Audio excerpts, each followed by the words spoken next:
Can I say that as a man, I would also, like, flowers are fine. Flowers are just nice. It's like beer. I mean, you brought me something that I like. Well, okay, I'm glad. Thank you. I actually hate flowers. Wow, dude. Flowers are like the worst thing. Wow. You're bringing me a bunch of dead plants that I'm going to throw away in a week. Jesus. Yeah, but during the week, you get to look at the flowers. Exactly. Yeah, I get to have a bunch of stuff in the corner of my room that's getting in my way. What if I brought you, like, living plants? Is that better? No, because now you're making me take care of things that I don't care about in the first place. What can we bring you? Peace and quiet. Oh, I don't know if I have any of that. Warm-up topic. This will be our starter topic since Wes is back. Welcome back to the show. What Mr. up? Wes. So the Ask Air questions came in this week. We didn't get a bunch, but we got a couple, and I thought maybe we'd start with you to just do a warm-up. And the question is, #AskAir, which life side quest is Wes currently doing? Like what, like I have a fasting side quest that I'm doing right now, as I sit here and drink an apple cider. But I'm like, for the most part, I'm like fasting and trying to get in a little bit better shape and eating better. That's like a side quest that I'm doing. I know you just recently moved.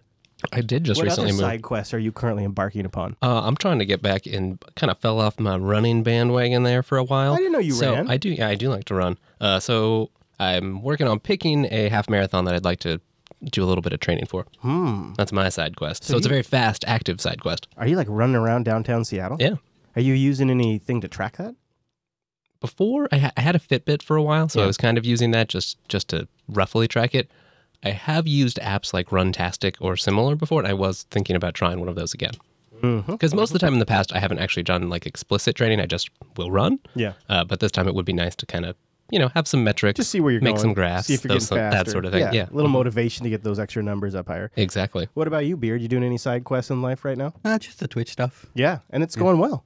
Yeah. You just had a good Saturday night. Yeah, I got like 20 viewers. I got a bunch of donations. I got technically, according to Twitch, it's 10 subs, but it's actually 6 because one person subbed for 5 people's worth. That's how does that work?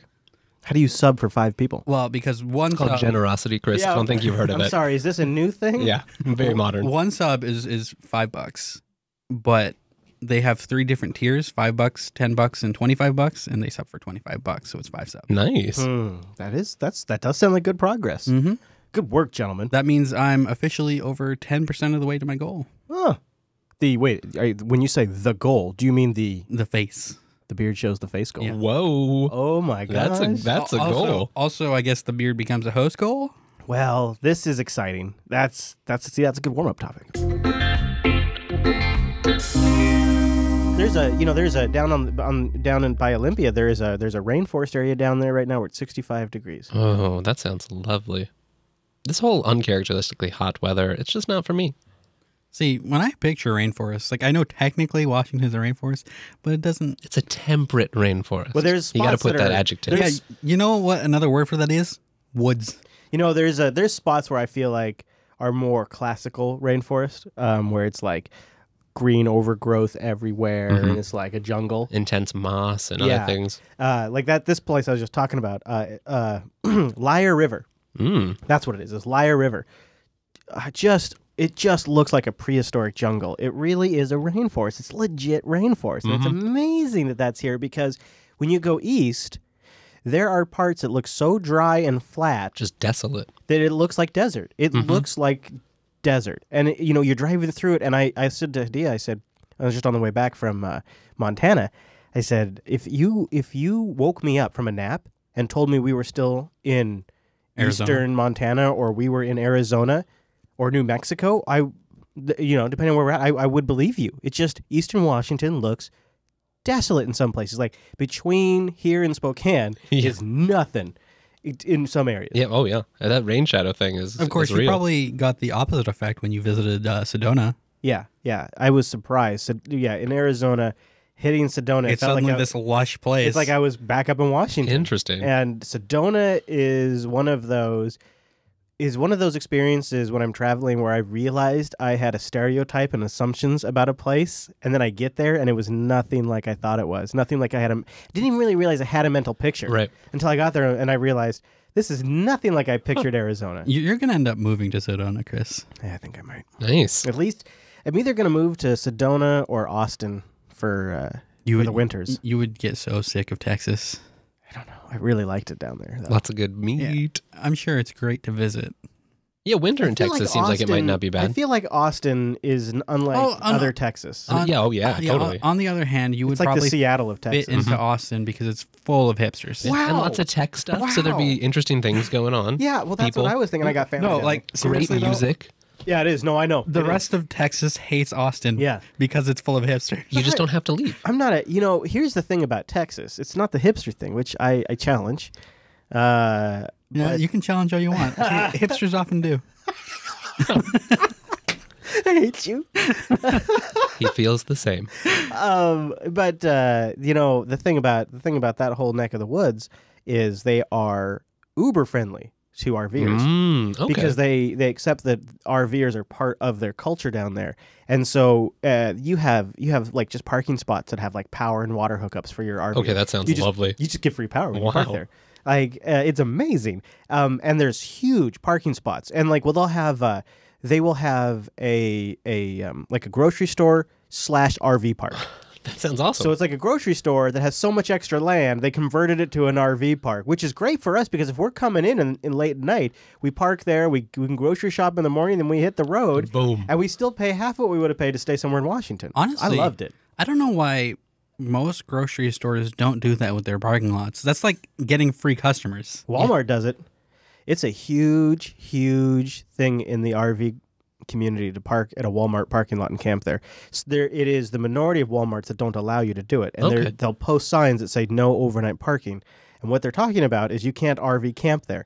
But if you look at a Walmart, next time you drive by a Walmart, take stock of how many RVs are in the parking lot. It's not an insignificant amount. In fact, I would say there's so many people living in RVs now, even since I started.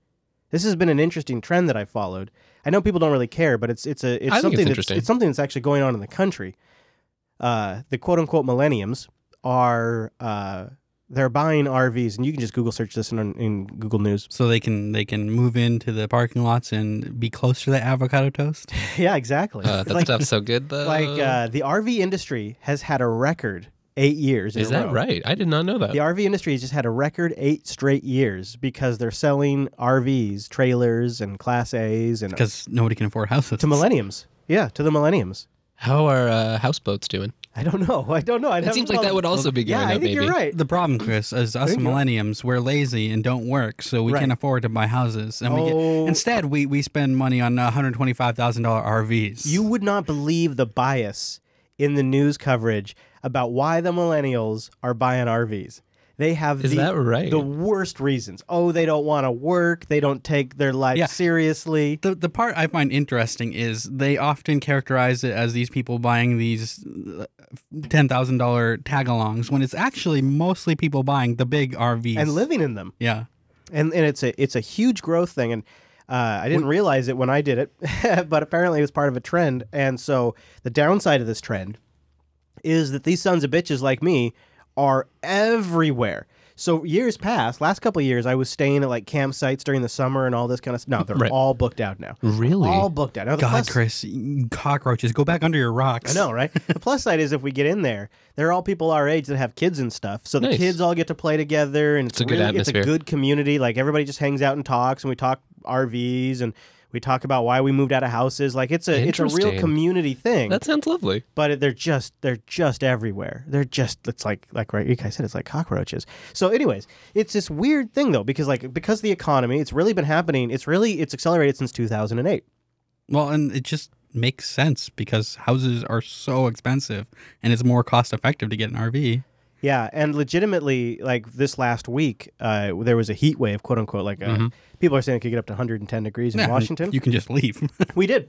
We were like, well, this spot we've been parked at has 0 shade coverage, so we're going to move for the week and go somewhere that has a ton of shade because that's awesome. Yeah, and that's what we did, and it worked out wonderful. Yeah, an abandoned beer at the studio. It's okay, Chris. I ran around naked. So you're saying we should convert to a mobile studio? Well, we've thought about it a few times. But there is something to having a stable steady, stateful studio that you come in, you flip a few switches, and you just start going. Man, you are so going to regret saying that when in 6 months we're not here anymore. I know. That's probably the sign that's going to happen. Did you know you can keep this network organically sourced and all original? That's right. You can do it. Patreon.com/JupiterSignal. Make sure that this podcast is made with no GMOs. Chris Fisher, his hair, it's so great because he's grass-fed. That's true. This is a grass-fed podcast with the seeds paid for by your patron dollars at patreon.com/JupiterSignal. Wait, are we planting grass now? I've lost the thread. I'm not sure. Are you not taking care of the grass, Chris? I hate taking care of the grass. I hear if you don't, that you'll get fined. I know. And then we'll need more patron. This is why That's why you're paying patron dollars.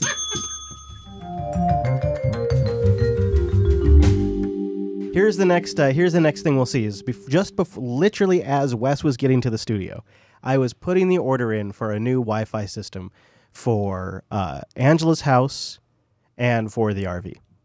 Just so sick and tired of horrible wireless. What the heck, Chris? The studio doesn't get new wireless? Well, you're beta testing. It's just that not only do I want to make sure it works, but that's gonna really upset Noah because this Wi-Fi network is his setup. He's gonna be like, no, okay, we cannot put that in here. I will pay for 16 wireless access points, one for every room, three under the every toilet, 3 feet. Yeah. So I'm because he's not gonna like what I'm going with, and I'm curious if you guys have heard. I think I've asked you if you heard. Is this some Apple router stuff? Wow, dude, you were gonna label me. Or no, it's the Google one. No, see that, but it is similar. So it's a mesh wireless multi-router thing. Have you heard of Eero? Oh. No, is gonna despise this. Yeah, I've heard of Eero. Eero is that? Am I saying it right? Of course. I say this. I call this show name. I call all these things wrong. User error. Yeah, user error, and it's Eero instead of Arrow. Of course, it would be Eero. Yeah. So it's a more modern wireless system where you have like a beacon technology, so it's EERO, and you have a main router, and then you have beacons that connect over an independent mesh wireless network. And they call it their true mesh networking technology, and they claim that when they're working together that mesh network has a gigabit speed backbone connection between each wireless access point.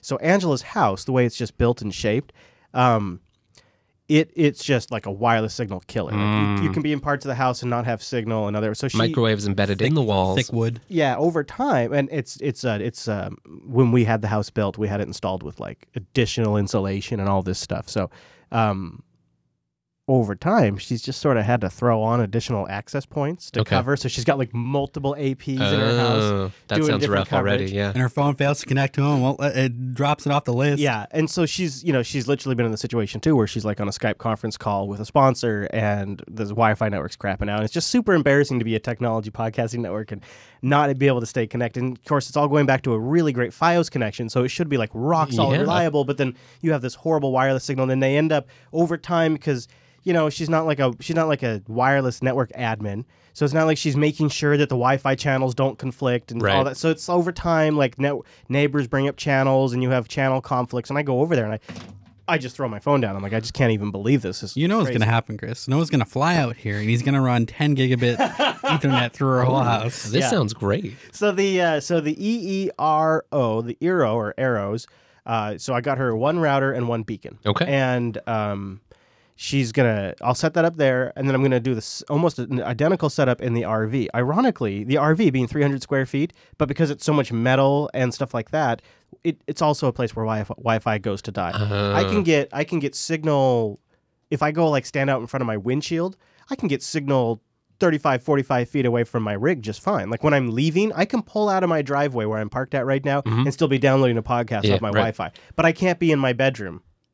Inside the RV. That's the worst. Oh, man. Yeah. So beacon in the bedroom. So beacon goes in the bedroom, main AP in like the under the dinette area that I have it, and same solution. I'm gonna try them at both places and see how it works. Nope. 10 gigabit Ethernet runs in your RV. That would be awesome. That would be really amazing. Sweet. But one of the cool things about the EERO, the Eero system, is aside from having like guest networks and stuff like that, standard feature, stuff you'd expect, is they also have like a 2.4 gigahertz Internet of Things wireless radio. Interesting. That's sort of like you put all your crappy, low-powered, slow IoT devices on this network. That penetrates better. Yeah, that goes through the walls better.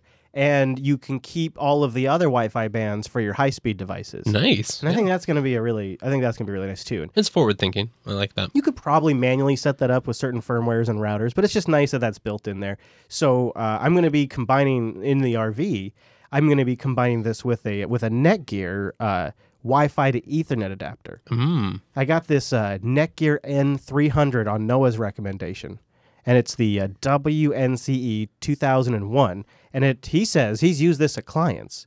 And when he has a client that's important and their main internet goes down, and so they can't do like bill processing and whatnot, he'll drop in a Wi-Fi access point, connect it to a MiFi access point. He'll drop in a MiFi access point, connect the Netgear to the MiFi's Wi-Fi, which then gives out gigabit Ethernet. And you just plug it into your router, and essentially the router just thinks it's connected to a gigabit Ethernet connection. Right.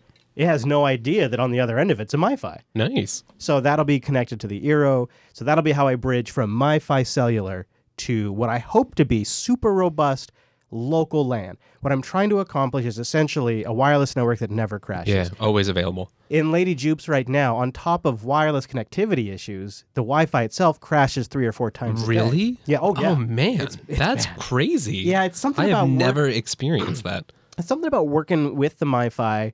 It's because it's the DHCP server, the router, the MiFi modem, like all these things. It's just too much for this little thing. And what happens is services start to crash. Like I think what happens, if I were to guess, is the kernel starts reclaiming RAM and starts killing processes. And one of the first processes it kills is DHCP. Out of there. And so what happens with Android devices like the NVIDIA Shield and maybe your tablets is if you have a Wi-Fi network that doesn't have a proper DHCP server, it eventually flags that network as bad and then forgets the network and stops reconnecting to it. So your TV set-top boxes and maybe your Nexus 6P and an Android Shield tablet, they'll all just stop seeing your Wi-Fi network eventually because the DHCP service keeps getting killed by this tiny little router box that's killing it to reclaim RAM. So what you're saying is now you're going to have a great connection to your carrier-constrained bandwidth. Yes. But the whole idea is to have a really rock-solid LAN so I can stream local media, so I can have so you don't have to use the bandwidth so much. Right. Nice. So, yeah. Mm-hmm. So it'll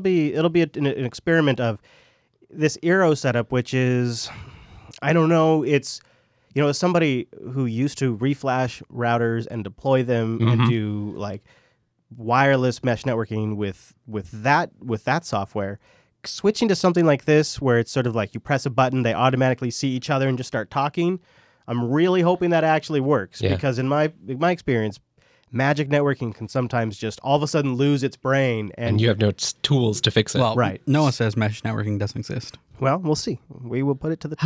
How much did one of those like beacons run? The beacon's like $50 or something. It's not bad. I would have to go look, but the beacon is, you think about it, it's kind of nice because what you can do is you can just be like, this area is a little weak. Boom, pop it in. Yeah, like if we say we had that same setup here at the studio, I could put one out closer to where I'm parked at. So when I'm leaving the studio in the afternoon and I'm getting out in the truck and opening up the apps, I'm usually just on the edge of Wi-Fi, which means that it kind of sits there and tries to talk Wi-Fi, and Telegram won't work. And nothing works. So I could put one out in the garage. Well, thank you for letting me know early, because now I can get Google Wi-Fi in here before you do that crazy stuff. Now, what would be the advantage, though? The Google Wi-Fi is sort of it's a similar thing. They mesh talk to each other.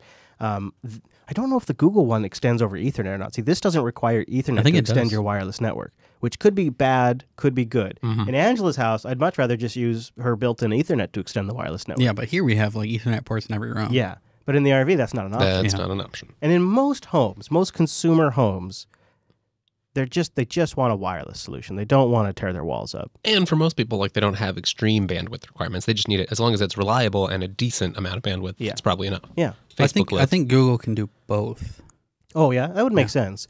It seems like in their best interest to have people have really good Wi-Fi. That seems like something they would want to be all over. I really just want to work against your anti-Google hate train. We did get a couple of emails on that. But so just looking at it, the Google system is a little bit cheaper, I think. You can get a 3-pack where It's interesting. In the Google system, they all look like they're essentially the same thing. Rather than like one central thing with additional. With beacons, The nice thing about the beacons is they're the size of a wall wart. So they just go on your AC plug, and you can even get ones that have night lights. And that actually does seem pretty nice. The Google thing makes more sense to me if it's a mesh network because you want all of the things to be the same because they're going to distribute the load evenly. You'd want them to have like the same CPU speed. Yeah. I'm really curious to see how the Eero system works. I feel like the Eero system seems more like a repeater. Yeah.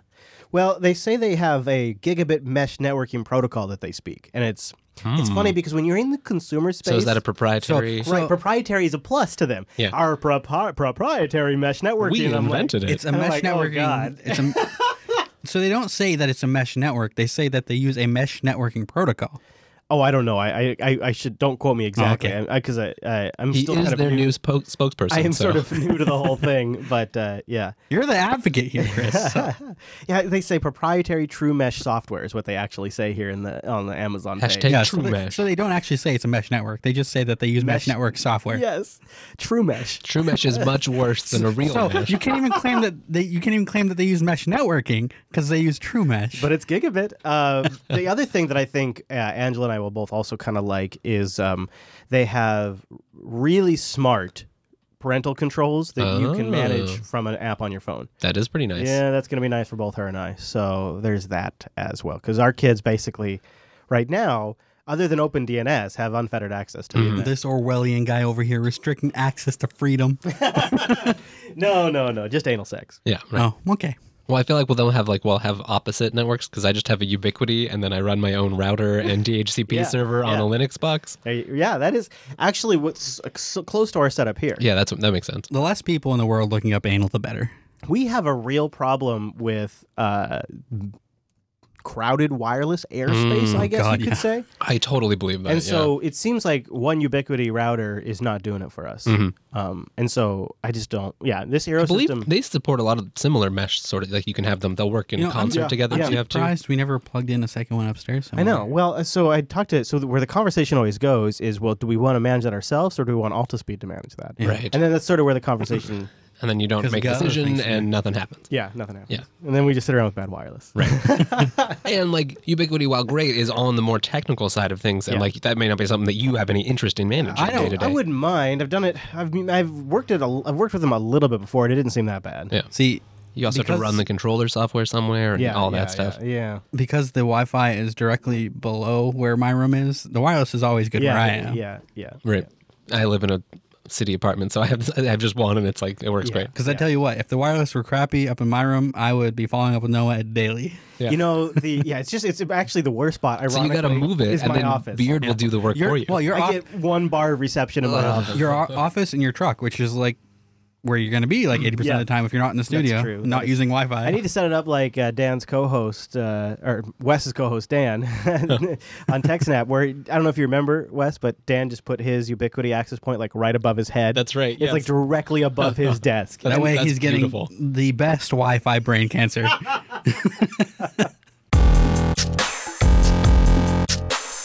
You guys remember WannaCry? So WannaCry, that ransomware that got shut down by a hero who bought like a domain name, which was a kill switch, and it shut the whole thing down and saved the day. Well, that guy, Marcus Hutchins, I think is how you say Hutc. Is he pivoting it into a money-making scheme? No, he's been arrested. Oh. Yeah. The FBI arrested him on his way home from DEF CON. Isn't that like a double dick move? Well, he's probably, Chris, since he figured out how to shut that down, he's probably some kind of domestic terrorist. He had inside information.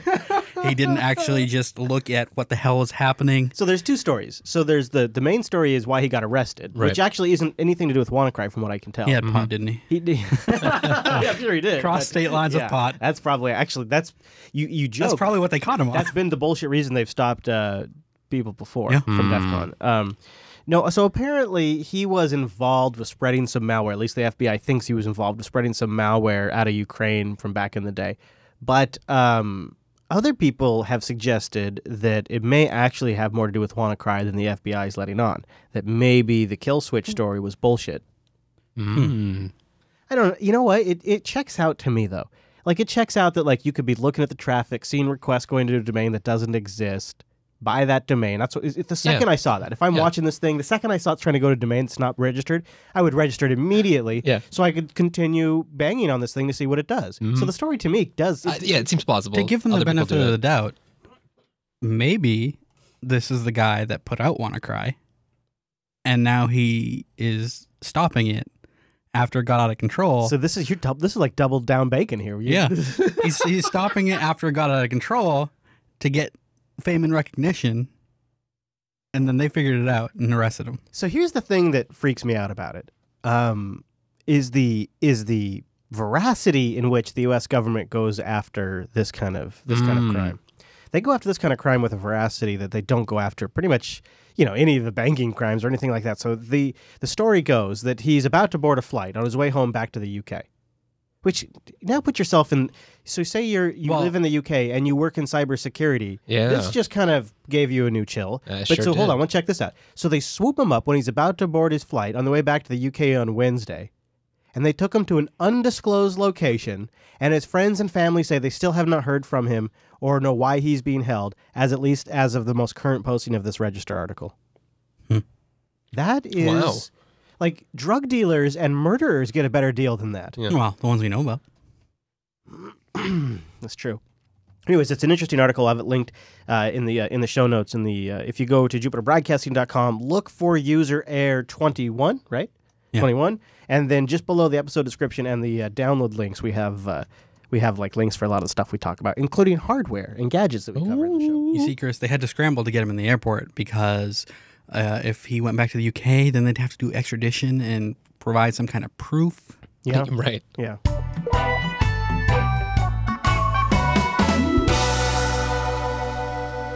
Another installment of hashtag AskAir. So this one goes to the beard, and then I think we can all jump in. Oh, God. So hashtag AskAir, the beard, you wake up and you discover that you're the last person on the earth. What would you do? I'd go back to sleep because it means I don't have to stream. I think, really? Like, you wouldn't, like, run naked down the streets or something? I mean, if I have no responsibilities, first, I'm going to get a whole lot of sleep. Yeah, okay. And then I'm going to go to the supermarket and... steal everything. Get the most... It's not stealing. There's nobody to steal from. It's right. Okay. All right. So you just go to the supermarket, you get the most expensive shit that you've never been able to afford. Right. And you gorge out on that. And then... I guess you just wander. Yep. Yeah. Mm-hmm. Yeah. Looting. You slowly lose your I guess mind. it wouldn't be looting, but I would start by just go and grabbing all of the things I could never have.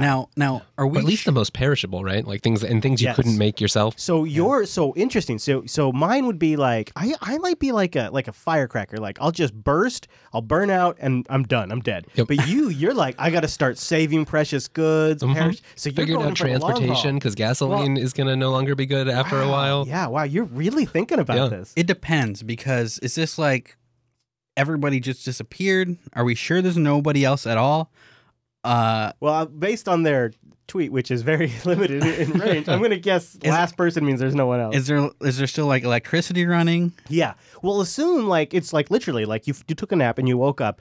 And just the entire population disappeared. So, like, there's some things that would still run for a while. But like Wes is saying, gas is going to start going inert after a while. The power stations are going to start shutting down. Well, the nuclear plants are going to start exploding because nobody's maintaining them. So you got limited time. So would you search out a bunker?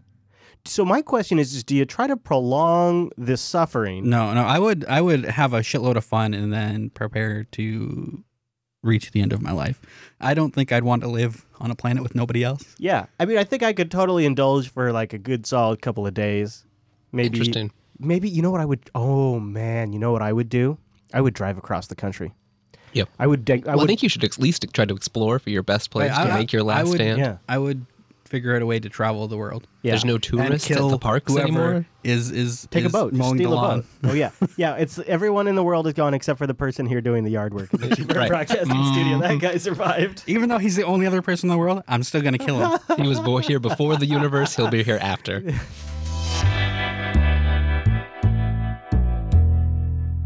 Last.ting.com. That's where you go to support the show, be a little retro, and get $25 off a Ting device. Or if you bring a Ting device $25 in service credit. Magic! Chris, the prices are so good, it's overheating my phone. Actually, that might be the heat around here, but they're still really good. Could be the Pacific Northwest heat wave. You know what? It's rolling in and it's making everything warm, just like these Ting deals. I tell you what, nationwide coverage, no contracts, no early termination fee, and you only pay for what you use wireless. Don't undersell it, Chris. They're not warm deals. They're hot deals. It is. And you know what's great? Just $6 for the line. You know what? You want to just get something for like an Internet of Things device or a security device. You get a Ting SIM. You only pay for data and like text messages that it uses. Mm-hmm.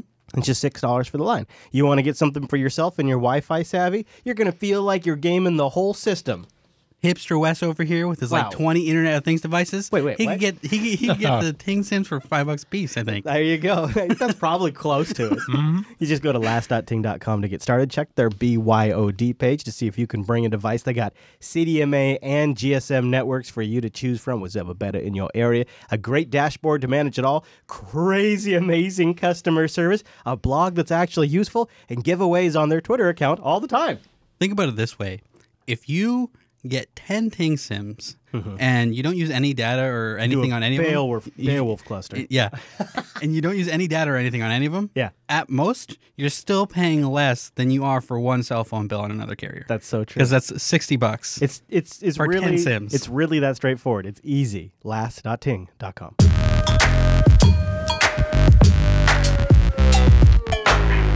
So now that we had our moment of warm-up zen, do you want a little moral outrage? Sure. The headphone port is officially dying. I think a trend has been set. Lots of leaks are coming out for the next Pixel, Pixel 2. Mr. West over there has Pixel 1. Yes, I do. And so I thought this would be a great topic to discuss with you, since you are kind of this market here. Google Pixel 2 will ditch the 3.5 millimeter headphone jack. And I've seen this covered everywhere. In the show notes, I'll link to a Boy Genius report. The Pixel 2 and the Pixel 2 XL will not launch with headphone jacks. They're going to supposedly double down on the iPhone way. How do we feel about this? And I want to preface this. This isn't like, oh, I'm old, get off my lawn kind of thing here. But come on now, everybody. Can we just stop this already? Like, sometimes a physical connection is better than a wireless connection. Yeah. And sometimes a physical connection sounds better than a wireless connection.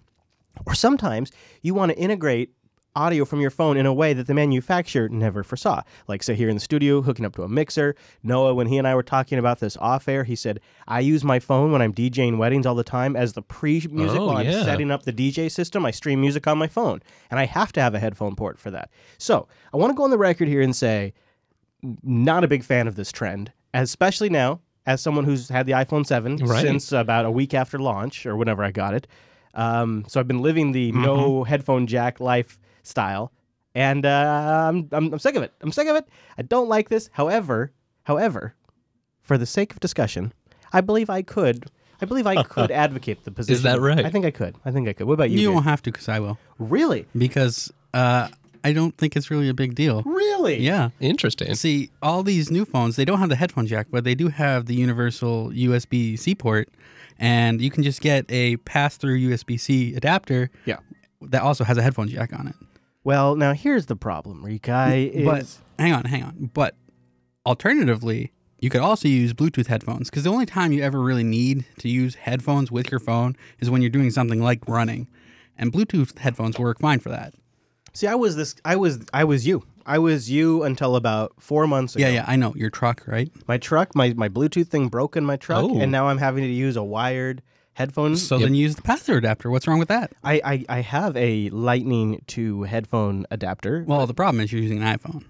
Well, this would be the same issue with USB-C is you can't charge and listen to the music or a podcast at the same time. I feel like you were not listening to me. I know they have some that do both, but they're not common. They're not very common. Well, maybe more people should buy them, and then they will be. I think the Beard now, if you need one of those, he has to find it for you. What do you think about this, Wes? As a Pixel owner?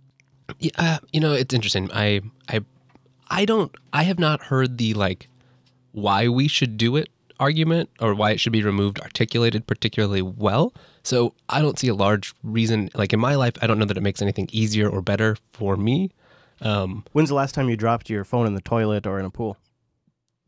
5 years, 6. I mean, it's just not a big. I mean, I've cracked screens and other things certainly. Yeah. But it's just not realistically that big of a deal for me. Yeah, I crack screens way more than I drop it in water. Yeah, but you guys are like above the average person. I feel like the average person is a lot more clumsy. I mean, that may be true. It seems like data would just bear that out. As support data would just seem to bear that out. But I'll say this: now that I'm like privileged. I'm like, I got my phone privilege. I'm like, will you take away my headphone port? Well, now I'm taking it in the water. Now when we go swimming, I'm taking this 4K optically stabilized camera into the water. Right in the pool. And we're going swimming if you're taking away my headphone jack. Let's be real, Chris. You were doing that anyway to get great shots. That is true. But I'll tell you, so it's waterproofing, right? That's part of it. And I think I'm willing to bet in the case of like your like Samsung S9s and the iPhone 8, they use the innie space of the headphone port where it runs into the phone. I think in the case of the iPhone, they're using that as speaker chamber. So they create like a resonance chamber where that space was to make the built-in speakers sound better. So it's waterproofing, but it's also there's other things you can use it for. Or you could use that space for battery. Even. I can also appreciate the appeal, both aesthetic and otherwise, of this like kind of uniformly closed device that is just metal and glass and... Bluetooth, in my opinion, is just not good enough. Yeah. Bluetooth is not good enough. It needs to be replaced with another universal physical It does kind of. I think that is part of it for me, is that like I do use Bluetooth. Honestly, most of the time it works fine, but even I have had that like association, and I just don't trust it. I don't know. To me, I feel like the situations where you're using headphones on your phone anyway, you're not really paying close attention to the audio. Yeah, I mean, I suppose like you're saying phone users aren't like generally audiophiles. Yeah. I mean, that's true for me. Like I'm mostly doing spoken. Like I figure Wes would use it when he's running, and he'll be listening to it, but he's not going to pay close attention to that audio because he's fucking running. Yeah. And when I'm driving, I have road noise and stuff like that. So it's not like I need the most pristine recreation of every audio sound. But I've actually had significant problem with my Android devices where in my truck before my Bluetooth is no longer working, is I just sometimes have packet loss. I'd have like wireless packet loss. And so God. That's horrible. You don't want to hear that. So there's just glitches where a physical connection just doesn't have those glitches. And my thought was, and of course this would only work in Chris's single world government, but my thought was you got to replace A with B. So if you take away A, the headphone jack, then B is that year everyone switches to USB-C, including Apple, including Canon on their cameras, like every electronics device switches to USB-C, and instead of having headphone jacks, we've all just now got USB-C jacks. You know what's going to solve this problem? Your vehicles are going to get a USB-C port on your stereo, and then it will do data and audio. Yeah, that sounds great. Yeah, actually. I think you're totally right, and I'm ready for that. And it probably will charge the phone too. Which, I mean, I'm all for it. I've got more and more of the power bricks that I've bought now have, like what Anchor ones, have little USB-C ports on them. Isn't that great? Super nice. So I can see it. And that, I think when that happens, then we're starting to get back to parity. But the issue is, and I guess this is how it works in the market, is you just got to go through the chicken and the egg. The rough patch. So we're making this transition. Well, I feel like I've been living that transition for a year with the iPhone 7. But we're still probably in the early adopter stage, right? You know what I got? Was this is my solution, is I just got a little MPOW. It's like MPOW. Oh, yeah, I've seen that brand. Bluetooth. It's not the best, but it's just like a tiny little Bluetooth headphone port adapter. So it plugs into my headphone port, and it's a Bluetooth receiver. Oh, yeah, I have one of those for my car as well. Yeah, and then that's what my phone can connect to. And it solves the problem of the Bluetooth and the radio being dead and not having to burn a port. And I have one in my truck, and I have one in the RV. Yes. So the phone just connects to either one, whichever vehicle I'm driving. And it works fine. And now I can use it with other devices as well. So Hadia can connect her phone, and I can connect the tablet if we're listening to books. So it's fine. But this transition period, I just wish I could fast forward and live in a world that Rikai just outlined where we'll call it Beardtopia, where everybody's got USB-C built into all the things. Yeah, Beardtopia will be here in about 6-12 months. Nice. I'm going to hold you to that.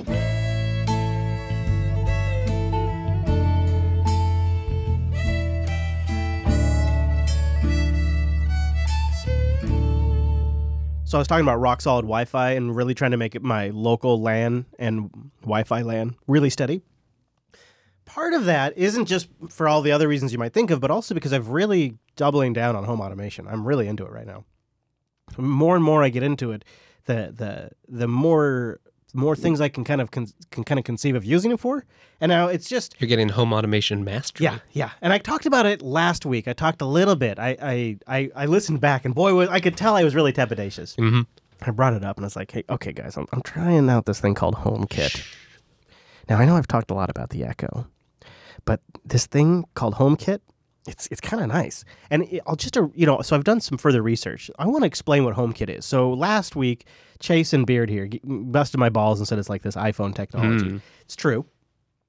However, with the release of the HomePod, with HomeBridge and Home Assistant, there are other ways to control it. I know.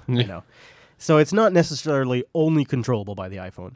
But it's essentially what HomeKit is it is a centralized database for all of the configuration of your Internet of Shit devices. Okay. And it stores the values for them. It stores the room configuration, the zones, and their states and their triggers.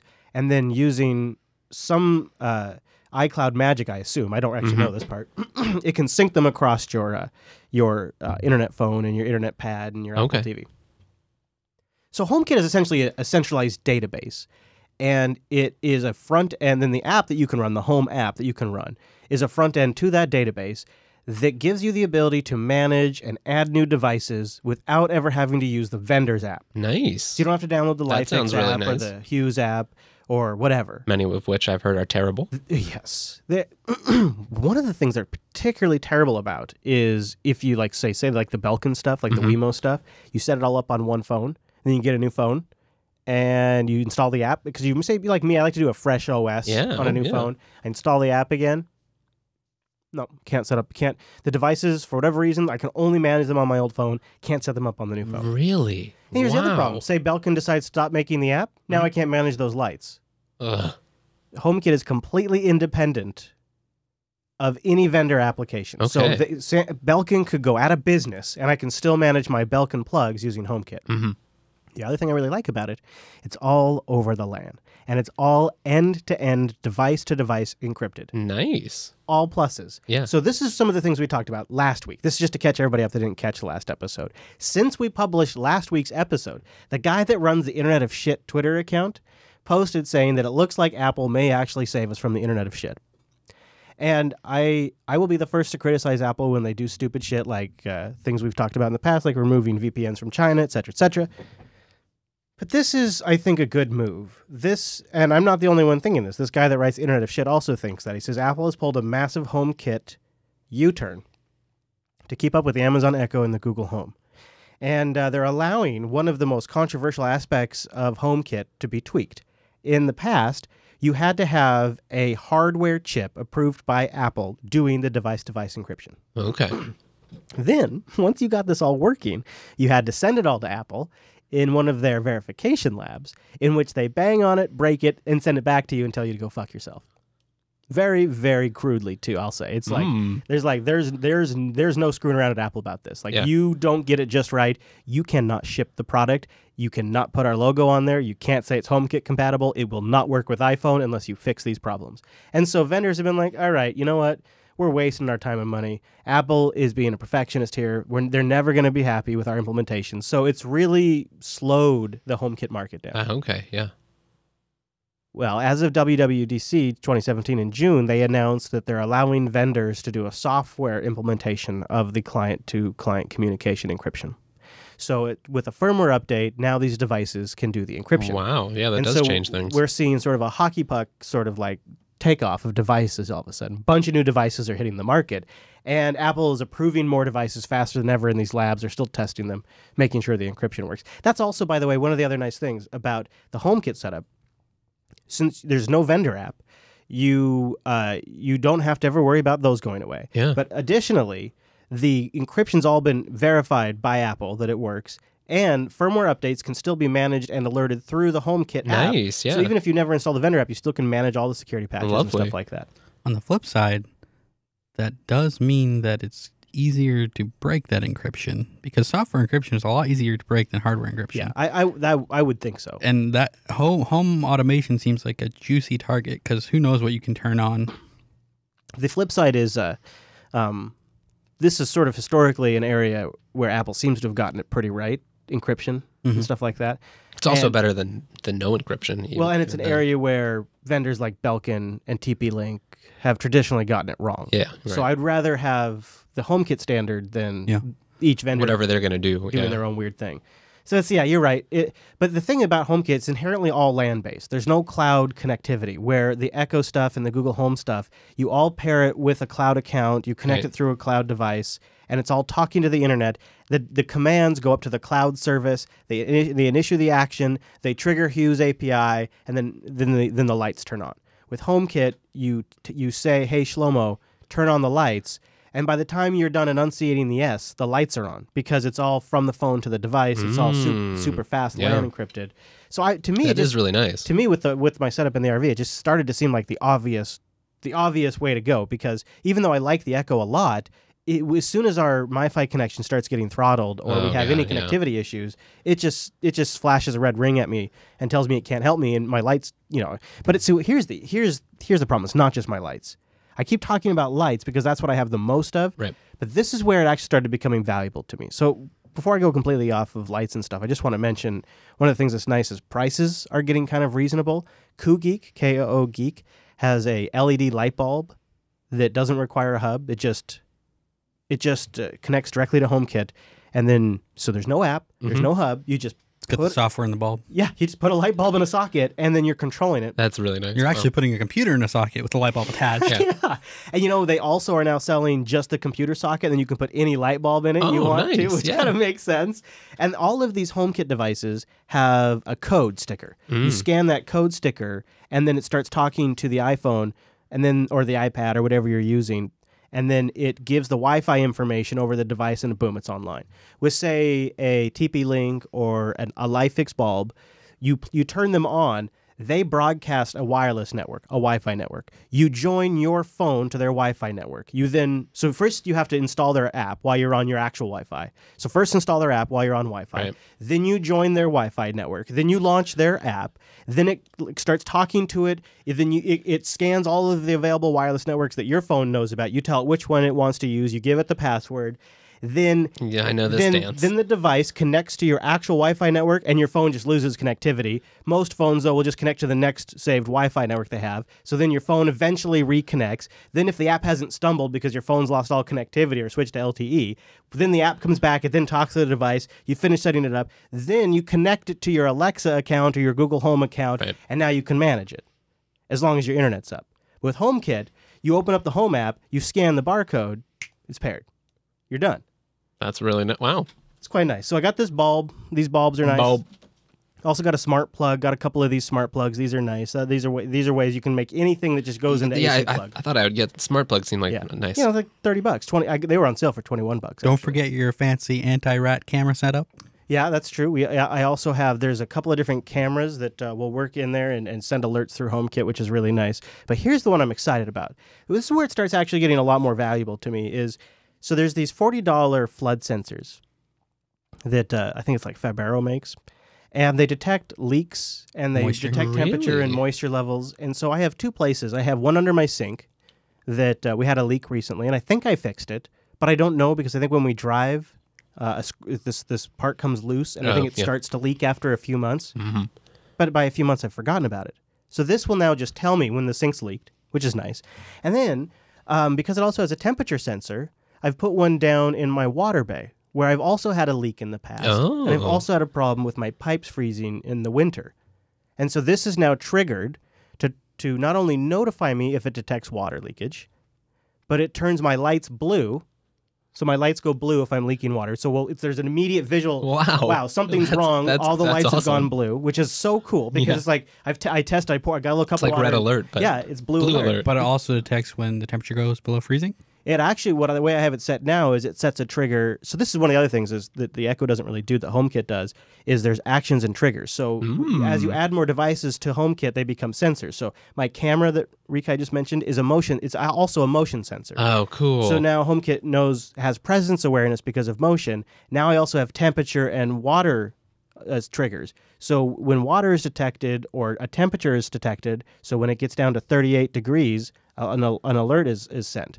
And these are just small ways that I can sort of keep on top of stuff. You know, as a side note, I'm surprised more RVs don't come with security systems like that, because it's a house that you can drive off with. I really think all this stuff, I think all this stuff is going to, if you think about it, you don't even have to get into the Apple or iPhone ecosystem to use it. You just I would like to ask you more about that. So you can look at Home Assistant. That's one open source way to go. That's a web-based.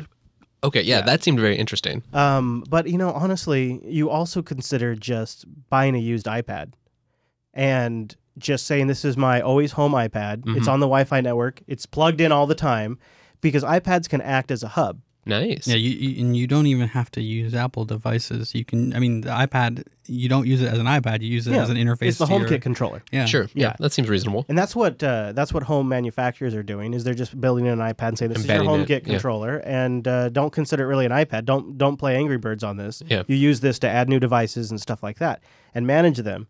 And the iPad will act as a hub if you leave it home, which means then you can remotely control these devices too without having to use a third-party cloud service. That's pretty nice. Yeah, all encrypted again. Wow. So I think this that area does kind of seem like a good way to go. Yeah, like one of the other things I'm going to eventually do. So when I detect flooding in my water bay, so I have temperature sensing, but the same device detects flooding.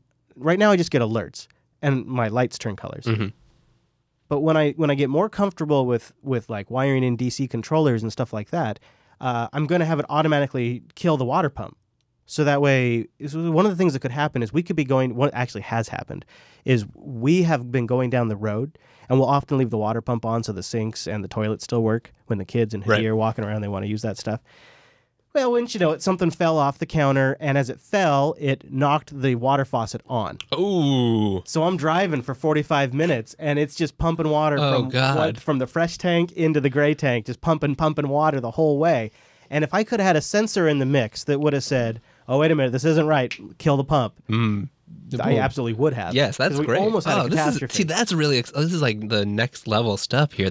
Based on temp, and also like temperatures, like when the inside gets up to 80 degrees, kick the AC on. Or in the winter when you're set up permanently in a place, you can have the pipe heating stuff that you have automatically turn on instead of having to go out and below freezing weather. That is absolutely my intention to have this. So one of the ways you just keep the pipes warm in that water bay is with a lamp. So I will have a lamp remotely triggered when the weather temperature gets to a certain. I know people that could use that in their traditional houses to keep their pipes from freezing. Whatever system you use. So HomeKit to me seems to be, if you would have been back in the past, you would have been somebody that would have cobbled together a system yourself or wired it together or used it. HomeKit's kind of that, but it's a centralized database for the configuration. Whereas what the Echo does or the Google Home does is it's a different breed. It's a service-based architecture where the devices are a product of the service, but they're not the end result. Where with like these plugs I got for $30, this vendor literally could go out of business, and I can use them forever. Yep. And I'm going to put them on their own private Wi-Fi network, so it's going to be isolated from the rest of the network too. I'm really jazzed about something that's local, encrypted.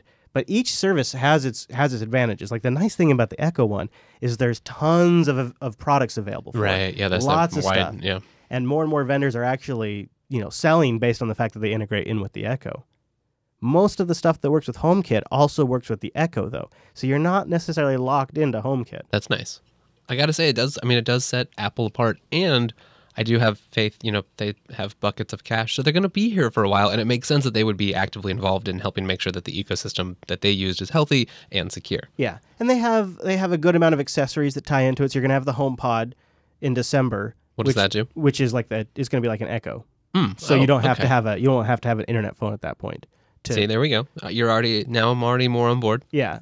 So then that starts to get a little less like you have to switch from the Android lifestyle to the iOS lifestyle. And this is one area where I don't, I have issues of using iOS necessarily. Like it just doesn't always. It's not something I want to do right now. Yeah. But I don't mind supporting them in this context where it's sort of like a hardware and other thing vendor. Yeah. It's a bit of an odd comparison, but I kind of like to think about it as using like Nagios for monitoring versus software as a service monitoring. Sure.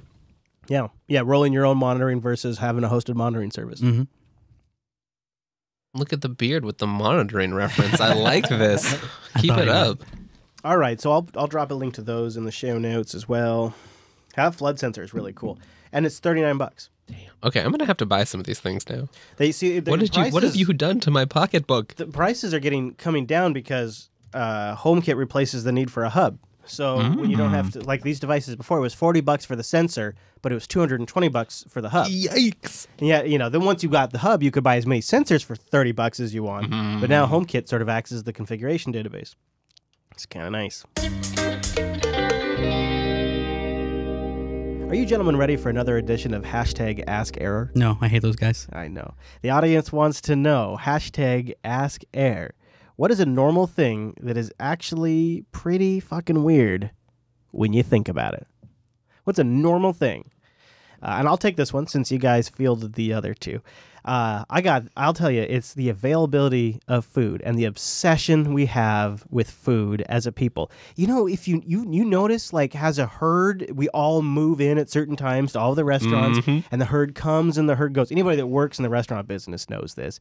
And there's food everywhere. Gas stations, coffee stops, restaurants, always just tons of food. And then the product imagery and marketing of food is ridiculous. And we all just accept it. Like the fast food burgers or the Subway sandwiches, they are perfectly crafted with Crisco and food dye and somebody spraying it with water and putting just the right lighting, and take these amazing, immaculate pictures of these burgers that look nothing like reality.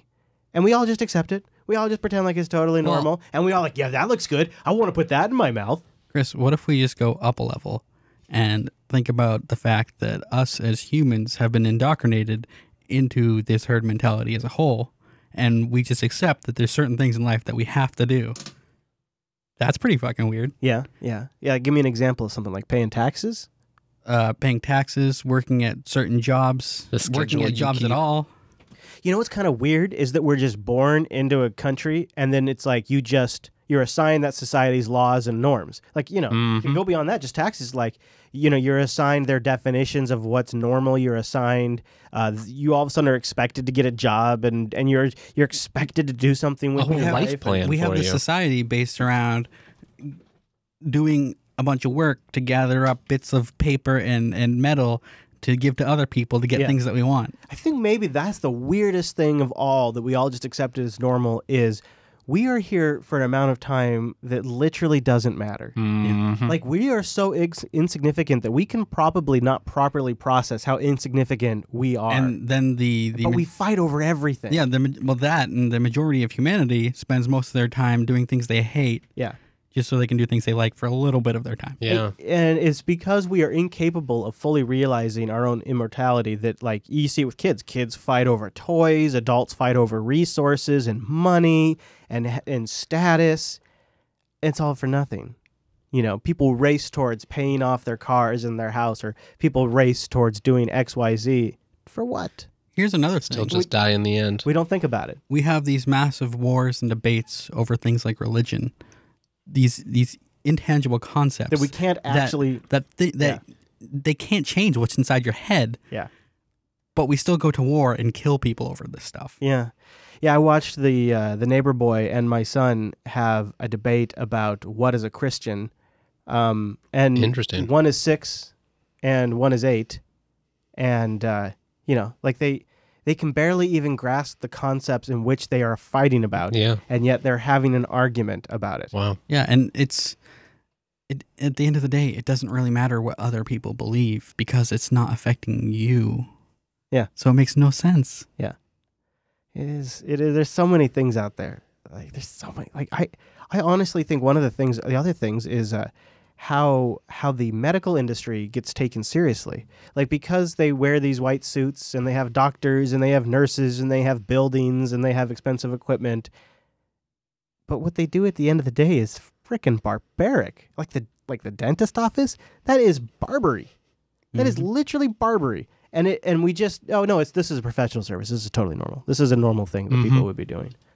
It's really something. Have you tried wearing a white coat, though? You might look pretty good. Well, I feel like I have. at the end of the day, though, those to me aren't so weird because they're weird. But what's the other practical way of fixing these problems? Living healthy? Well, yeah, but assuming that you have these problems, how else are you going to fix them? Yeah, I don't know. Something that seems more genuine. I can't tell you what it is. I can't. That's Just actually the thing. Magic the teeth or out of maybe your head. they acknowledge how weird it is. You think about it though. Like, so you could apply that to anything we've just brought up. Like when you look at it and you were to say hit the reset button, it would pretty much just end up right back where we're at, because that's when you can, when all things are taken in and everything's averaged out, you kind of just end up where we're at. And that's I don't know if I agree with that. Really, you think if we hit the reset button, things would be different? I think How far back does the reset button go? So let's define reset. Yeah, you're right. Thank you. So reset, I think, is oh man. So society structures are gone. So there's no borders, but there's people. There's resources still, and we all have to come up with a way to rebuild. And then you zoom out, and we go 25, 30 years after that. What do you say? Does that seem reasonable? Like, so we've reset. New government structures have been set up. New institutions have begun. Why do we need to have governments? Well, would we? I don't know. How would it look? Well, why can't we just have like a co-op, collective barter economy kind of stuff going on? Would we? I think it would. Without a government, reset, it would fracture. But what about the internet? Like, what if somehow society reset, but we still had connectivity? We still had the ability to. Those sysadmins are pretty dedicated. Right. You say that we would fracture, but what if we also added the concept that people understand that their personal feelings only affect them, and so are people also enlightened somehow? How did they get enlightened? I don't know. It's part of the reset Did button. everybody get a little did everybody start microdosing LSD? Chris, like what happened? We're resetting the world here. I don't understand. We're setting up the ideal start. We're not resetting humanity. See, that's what I'm saying. Is that's what we need. If you take humans as a constant and you reset the things around them, we eventually end up in another shit situation because humans are turn things into dumpster fires. I agree. We'll probably end up in another shit situation, but I don't necessarily think it'll be the same shit situation. I think it depends on who is guiding that progression. Do you think there would be a way? for president? No president. Like common wisdom, a Borg collective via the internet. Could it work? Because it's like, the internet hasn't really engendered me with that kind of faith in itself. But think about how we do things like elections or borders or any of these things that just seem totally arbitrary. Like to me, I just did a show with Joe. He could be, for all I know, he could be in the other room. He's on the other side of the world. He could be on the internet. Literally destroys all borders. Yeah, what? I'm not trying to be George Soros here, but my point is, it seems like if you were to reboot today, but still had the availability of the communications platform that is the internet, we might do things differently. That's fair. Yeah, because I feel like a lot of where we've ended up are because of the thousands of years that it took to get here. So a lot of those concepts are ancient concepts that we've just adapted to work today, but probably aren't really the ideal setup. Yeah, some systems were literally designed because communications were slow, like the Electoral College is set up because it took a long time for information to get around. Do you think it's possible that like the internet would just make it like more negative? Maybe. Like just exacerbate that and provide like niche or very extreme groups more communications. If you had asked me that question 5 years ago, it's like, no, the internet's great. But now it's just turned into like I don't know, but yeah, it's interesting. Or is that negativity a result of the past few thousand years of evolution and where we've been brought to? Yeah, no, or just a hyper political super more of a symptom than a cause. Yeah. Yeah, like everybody's nerves are just on edge because of if we're in an ideal co-op collective, there's no government. We don't have to worry about that. We're all naked all the time. It's great. I feel like the reason why that doesn't work, although I wish it could, is because psychopaths are a thing. And psychopaths will manipulate people, and they will get herds of people to follow them, and they will create centers of power, and then they will ruin a good thing. Yeah. So if it wasn't for the damn psychopaths out there. Maybe I'm one of them. That seems very plausible. DigitalOcean? DigitalOcean.com. Go there and do the promo code Here's the thing. Yep, all one word, like you're slurring it, Rika. All one word. And you apply it to your account and you get a $10 credit. DigitalOcean is a rocking infrastructure to spin up their rigs in seconds that can be your rigs. They call them droplets. I call them servers, but whatever you call them, you can get started in less than 55 seconds with all SSDs for the drive, a simple API, and a dashboard to die for. A dashboard to die for. They should take that. They really should. That's good. Like, how come I've never said that before? I probably don't. They probably don't want to attach a death to their service. Yeah, I can understand that. How about a dashboard that will change your life? How about droplets that spin up so fast it'll give you a heart attack? Huh? You're in a morbid mood today. I think we should keep that one in the oven for a bit. No good? Just keep working on it? Oh, okay. Well, you could try it out for yourself. Go over there, create the account, then apply the promo code. Here's the thing, all one word. You get that $10 credit. You could spin up that $5 rig and run it 2 months for free. They have entire open source stacks ready to go or just deploy the base system. They even have free BSD. A dashboard that has so many awesome layers that it's like an internet lasagna. Oh, that's not bad, but I was trying to go for rhyming, like a dashboard for diabetes, but that's no good either. You can't, no. I feel like your rhymes are really morbid. I know. It's just the service is so good that anything in comparison doesn't hold up. You just got to try it out yourself. DigitalOcean.com now with high CPU droplets for compute-intensive applications. DigitalOcean.com, promo code, here's the thing.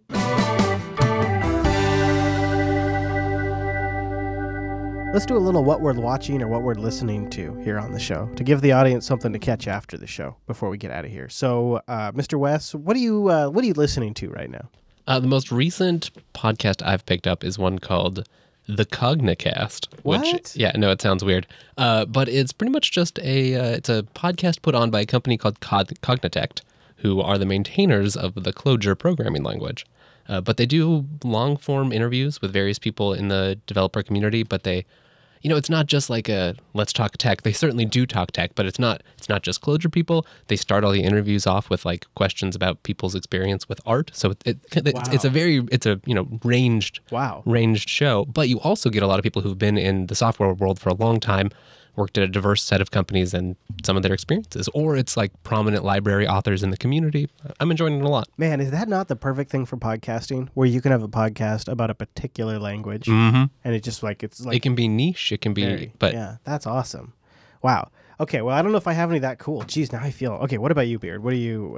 You gotta. What are you watching? Is it like, it doesn't have to be a podcast? I was going to say that I don't listen to podcasts. Because I hear all the things wrong with them. That's fair. One of the reasons that I'm so sick of editing is that I hear the problems in everything. But it's true. That is a big problem. Wes did remind me of long-form content that I do occasionally listen to one podcast, and that is it's an NPR podcast, This American Life. Oh sure, yeah. Great. With Ira Glass, I think his name is. I enjoy that show a lot. Yeah. It's really nice because it like dips into people's lives and topics just for an episode. Yeah. And it's really interesting to hear about that stuff. Well, it's just one of the best well-done shows. Yeah, it's also very well produced. Yeah, and, it's just super well done. But aside from that, I mostly watch video game people. So like Twitch? Mostly Twitch, the occasional YouTube, but most of the people that I watch on YouTube are on Twitch anyway. So you just watch it there. So I watch people like Co-Star and HC Justin. Sure. Okay. Yeah. All right. I like that. I've been really big into YouTube for home content. I feel like maybe I'd like to do that as a separate time. I'm going to cover a couple of podcasts. So one podcast that I've recently gotten to in my commute it's a show called 20,000 Hertz. At 20k.org, which is it's a pretty cool show because it's about sound and noise. Like this one was about that sounds awesome. This one was about noise pollution. From De Facto Sound, you're listening to 20,000 Hertz, the stories behind the world's most recognizable and interesting sounds. I'm Dallas Taylor. And so I've been listening to that one because they play around a lot with sound, so that's a lot of fun. And then I got to say hello to my fellow Tims because I'm a big fan recently of Hello Internet. Been listening for about a month or two now. And Hello Internet with CPG Grey and Brady Heron is just it's a pleasant show, and Hadia and I get to listen to it together. Oh, nice. And so it's a lot of fun. CGP Grey is a very intelligent person with a lot of opinions. Yeah. And then I have to give a shout out to one of my favorite longtime podcasts the Mission Log podcasts, which have been watching episodes of Star Trek once a week for years now. They're almost done. We're now in season 7 of Star Trek The Next Generation. I've been listening since they've started with the original series. And we're about to get to Deep Space Nine. Oh, that's the perfect time for me to join. So for you Deep Space Nine fans, yes, we're still in TNG season 7, but it's coming in weeks. What I would recommend is subscribe to Mission Log and then jump around in the back catalog for some of your favorite classic Star Treks, just to get a sense of what the show's like, and then jump on for DS9. So it's the Mission Log podcast. I did remember one more podcast I used to listen to a lot, and I haven't in recent years just because I don't have the time to, but it's the Keith and the Girl podcast. It's just these two people that live in New York, and they just talk about the news. And they're just funny people because they're also, I think Keith is a comedian, and I think his partner is, I don't even remember. Really?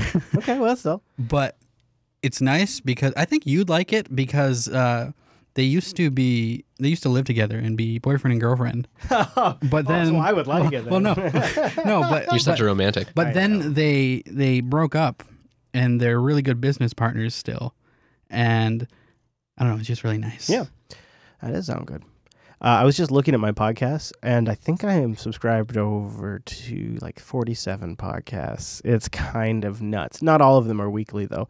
That's for sure. See, that's funny. I don't even have that list because I just download them all manually still. Oh, really? Because I'm just an country animal. bumpkin. Oh, yeah, an animal. No, I think a lot of folks still do that. That might drive you crazy, though, because Keith and the Girl is daily.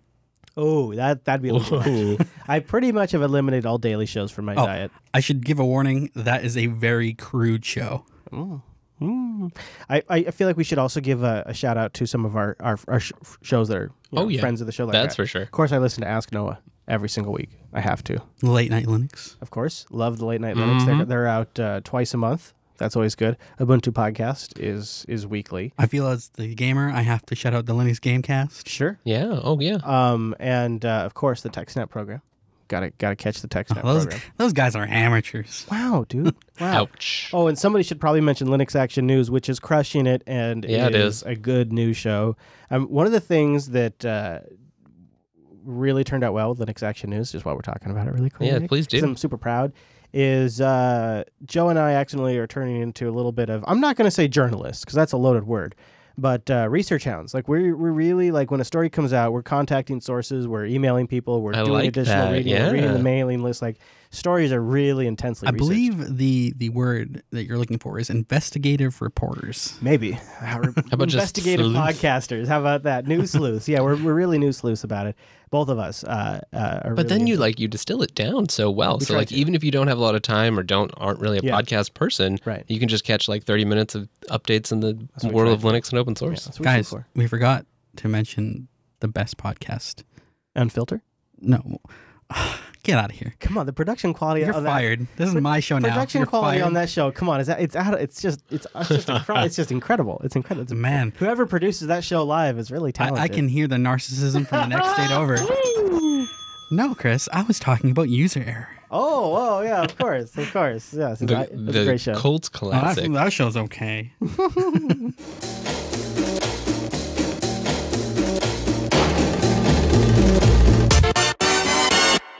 You were almost in this vlog. I had to cut around you. Yep, I saw. Yeah, did you? Yeah, Some careful editing. I did. I cut carefully. People can see bits of me. So I mention it here because this is not there's not a lot of Linux news this week. Normally we'd be sitting here chewing on something really Linuxy, but there's just nothing really that we feel like talking about. So I thought maybe we'd talk about the fact that I posted a vlog about the last Linux Action show. And it also takes you to Linux Fest Northwest 2017 and that whole trip. Yeah. Looking back on it now, so this is episode 21 of User Error, and we just recorded Lucky 13 of Linux Action News. So it's been 13 weeks since ended, since the Linux Action show ended, and I feel like I'm still processing. Still, my life is still sort of sinking to a new normal. Post 11 years of doing a show on the weekends, every weekend, you just really build a lot of your life around that. I mean, I can hear it when you talk. You're still making comparisons to like, oh, now that I'm not doing this or that. Or, yeah. When we're talking like off camera, or off mic. So I posted this vlog, and people have responded to it. I've gotten notes from people that said it made them emotional just saying goodbye to Last, and sort of gave them closure, which it did. It was interesting. I started putting it together, and I wasn't even convinced I was ever going to publish the story. So we go to Linux Fest Northwest, and the couple of days leading up, picking up Wimpy from the airport and Alan Jude, also in the vlog. I'm filming everything because I just don't know what I'm going to do with it. And I filmed a little bit of you and me hanging out at the booth, and I just sat on my hard drive. And, SSD space is kind of at a premium. Yeah. And so it just sat there, and it's gigs and gigs because it's tons of drone footage, it's multiple cameras, and, it's 3 days worth of shooting. I was like, I really should delete this because that 4K is expensive, Chris. Yeah. It's taking up a lot of space. And it's like, hey, not yet. I can't delete it yet. And so, 13 weeks go by, and I still haven't deleted the footage. And that's when I said to myself, okay, this is subconscious Chris telling me you're going to use this footage. You don't just waste this much SSD space and delete everything else around it. Yeah, there's something in here. You just needed to remove yourself far enough from the situation to be able to create. I really did. That's what it was. That's the narrative. That's what it was. Like the ending of Last was emotional for me, and and seeing Wimpy for the first time was so much fun. And hanging out with everybody, and we had parties here, which not all of them made in the vlog, but we had parties here at the studio, and lots of technical hurdles that we had to overcome, and I had to distance myself. And what's funny about it is I really, really kicked the shit out of myself about it for a long time. There's huge gaps in the vlog where I didn't publish anything because I knew what I needed to publish was that story, but I just couldn't bring myself to do it, and so I just couldn't. I was like, I had writer's block. I just couldn't move forward. So the trip to Montana sort of gave me an excuse to tell another story, to tell another big story. Because I did like an update and I did the Dell review, but I needed to tell another big story. And so the trip to Montana gave me the opportunity to tell another large story, really put some distance between me and Linux Fest and the last Linux Action Show. And then when I sat down at the footage and I started going through it, I could see like the elephant in the room, that there was tension about the last because normally in some ways where I know how Noah and I interact, I can tell there was some tension there because we hadn't really finalized the last, and we had so much going on, and there was a lot in the room, and it was going back. The story started clicking for me. So I put it all together, and it ended up being the longest vlog I've ever made, 22 minutes long, which I try to keep it around 10 minutes so I don't want to waste people's time. They got other stuff to watch. But this one, there's no way to tell the story without anything less than 22 minutes. And so I put it all out, and it was fascinating for me to watch because enough time had passed where I'd forgotten some of the inner bits. And so it was sort of like watching it from the audience's perspective, which is kind of interesting. That is. And it just turned out to be, it turned out to be exactly what I needed to do to finally just close that chapter on Linux Action Show. And I think based on the fact that it has 127 upvotes right now on the YouTube, I think it's also something that the audience, that's got to be one of my highest, it is almost one of it's my second highest ranked video right now. See, as a sort of a behind the scenes thing, I think a lot of people that say that you should do the vlog like daily don't understand that to make a good vlog daily, you have to be doing that full time because because the difference between just throwing a bunch of clips on the internet and having a good vlog is that you have to constantly be thinking about and crafting the story. Like the story is there, but you're not necessarily going to get a story just from a bunch of clips. Right. So you have to spend hours going through all that to craft that narrative. So I tracked my time a little bit. It took an hour to review all of the clips into a simple labeling method. So I went through and reviewed except not including the drone footage. I didn't really I forgot to track that, but just the primary clips, the story clips, it took an hour to tag that and the B-roll. Then I started editing after Coda Radio. Chris, you didn't leave here till like 9:30 at night. That's when I was done. But at that point, it was uploading to YouTube. I hadn't uploaded. It was uploading and was scheduled to publish when I left at 9 p.m. Yeah, you left at 9 p.m. However, you also arrived at like 10 a.m. Yeah, and all you did that day, I think, was work on that vlog. Well, and I did Coder. Oh yeah, right. So I did Coder too. But that's only like, what, 2 hours? Yeah. It was a couple hours and a little bit of pre-show. But it was like just if I do it all in one go, that's how long it takes to put together the vlog. it's a pretty intense process because there's a lot of time finding music, and then there's tons of time editing, and then you have to do passes. So if it's a 20-minute vlog, that means I'm watching it for 20 minutes every time I do a pass to do editing, and every time I do a pass, I usually tweak it. So my estimate, assuming you did it all that day, I did, was probably about 9 hours. Yeah, probably, yeah, and that's super intensive work. That's my watch is off, my phone is off, everything's set to D&D. I forget to drink. I forget to eat. I didn't eat. I actually just didn't eat. And I forgot to drink. The only reason I stop is if my phone rings or I have to really, really, really, really go to the bathroom.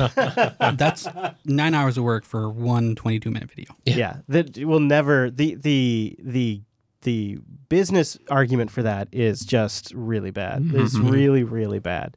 But if you enjoy it, yeah, it's a good and creative it means outlet. something to you, and it was good to tell. I felt like telling that story gave me good closure. Yeah, on that. totally. So, and how do you put the price on that? And then there's a lot of people in the community that got closure on Last too. So that feels like, as somebody who's had shows that I'm a huge fan of, they've gone away. If I could help anybody get a little closure on something, that seems like that's worth it. Yeah, yeah. Part of me almost wishes I could technically do it, but part of me wishes I published it sometimes on the main Jupiter Broadcasting channel because it would reach more people. Yeah, but this one you could, I suppose. Yeah, it would seem weird to start publishing the vlog randomly on the main channels. I suppose that's true, yeah. It'd be nice if YouTube allowed like some kind of cross-posting. Yeah. I've also thought about just going on there and recording a video and saying, hey, there's a video for a lot of you Linux Action Show watchers. But that also seems really self-pluggy, so I normally don't even talk about the vlog except for there's really nothing going on in Linux this week. Yeah, right. At least as of we record. We're gonna finish, and then some huge news. Boom, bombshell. And then I would have never have put this in the show. Yep. Now it's time to turn the tables and ask the audience a question. A little hashtag askerror response. So send your response with hashtag askerror, Telegram, or if you want to send it via email, put it in the subject line, or preferably Twitter. There's a bit of a behind-the-scenes debate, Wes. Now you get to see us. Air a little dirty laundry. Wes, this guy is trying to ruin my fucking show. So that's what that smell has been. Okay, I'll give you this. Nobody worked as hard on the show as Rikai does and did last week. Last week, though, especially because it was one of those where I didn't even create the doc. I had to get out of here and I couldn't even create the doc. And so from editing to full publication, it's his show. It's all of it. So, this guy just shows up and says some shit on a microphone. He has earned the right to air a grievance, I feel, and so we're going to do it. We're going to do it here, and we're going to ask for the audience's take and see what they think we should do. Audience guidance is requested. Here's the thing. I recognize the heritage of this show. Born of the ashes of the Linux Action Show, featured on the Jupiter Broadcasting Network, I have suggested that perhaps we should have a minimum bar of Linux. Now, I will admit this week, there's not a lot going on that we want to include in the show, so this is not a great example this week, but I feel like we should have a minimum bar of Linux. Like a certain percentage of the show should be about Linux. At some point it is. Linux is a core part of it, is what you're saying. And we're all Linux users, even Rikai in some capacity. Here's my counter. Yes, its heritage is LAS. However, if you think about it, LAN, it covers the news segment of LAS. Thank you. Ask Noah, it covers the debate segment of LAS. Yeah, and definitely the new user stuff too. To me, user error is something that covers the human segment of LAS. You forgot about Linux Unplugged. Linux Unplugged was already its own show, though. Yeah, that's true. Yeah, Linux Unplugged covers basically the rest of Linux. I'm not saying I want to force Linux in here, but I kind of am saying that. I'm kind of saying that. To me, user error is not a show about Linux. It's a show about our human side. And if Linux happens to come up in our lives, then it makes sense.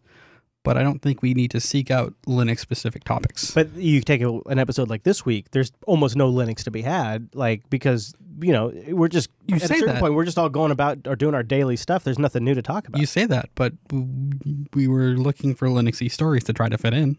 Yeah.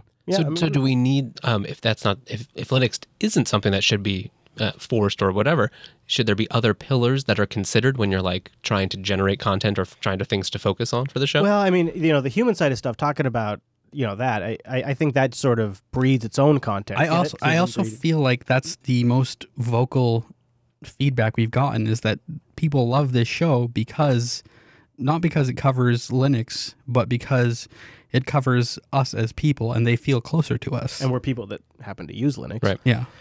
So I guess the question is, should there be a minimum forced bar of Linux content into the show? Or at least an active consideration of that, right? Chris, the question is, do you side with Rikai or do you side with Chris? Yeah, that really is. Hair or beard? Which one is it? Let us know. Hashtag AskAir. Go to the internet and vote now. Hair or beard. Telegram's fine in the Jupiter Broadcasting group. Twitter's preferred. And if you want to send it in via email, just put that hashtag AskAir in the subject line. And if you want me to see it, because screw all those other platforms, put it in Discord.